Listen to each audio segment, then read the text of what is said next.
বাংলাদেশের ওয়ানডে ক্রিকেটে নাহিদ রানার অভিষেক হওয়ার পর বাংলাদেশের সবচেয়ে সেরা ওয়ানডে বোলিং ফিগার নাহিদ রানার।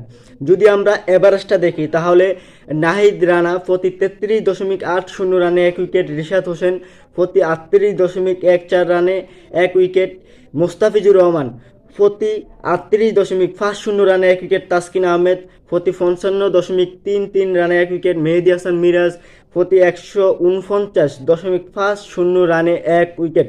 যদি আমরা এই জায়গাটি আমরা সাকিব আল হাসানকে মিস করি, যে সাকিব আল হাসান মাঝখানের ওভারগুলোতে সাকিব আল হাসান উইকেট পারচেজ করতেন, কিন্তু মেহেদী হাসান মিরাজ সেটা করতে পারছেন না। তার প্রতি 149 রানে সে 1 উইকেট করে নেন, কিন্তু এই জায়গাটি আমরা সাকিব আল হাসানকে সবচেয়ে বেশি মিস করি। আর যদি আমরা বোলিংয়ের ইকোনমিটা দেখি, ওয়ানডে বোলিংয়ের ইকোনমিতে তাও নাহিদ রানাই সেরা।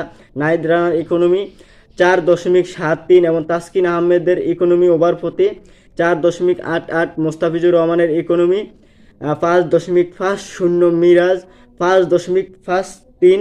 এই মিরাজ তার ইকোনমিটা ঠিক রেখেছেন, কিন্তু সে এভারেজ যে উইকেটটা মাঝখানের ওভারগুলোতে উইকেট পারচেজ করতে হবে সেটা করতে পারছেন না। রিশাদের ইকোনমিটা যদি দেখি তাহলে 5.93। আমরা দেখি ওয়ানডেতে নাহিদ রানার অভিষেক হওয়ার পর বাংলাদেশের সবচেয়ে সেরা বলার এখন পর্যন্ত নাহিদ রানাই। এভারেজ এবং ইকোনমি সব ঠিক রেখে নাহিদ রানাই বাংলাদেশের সেরা বলার।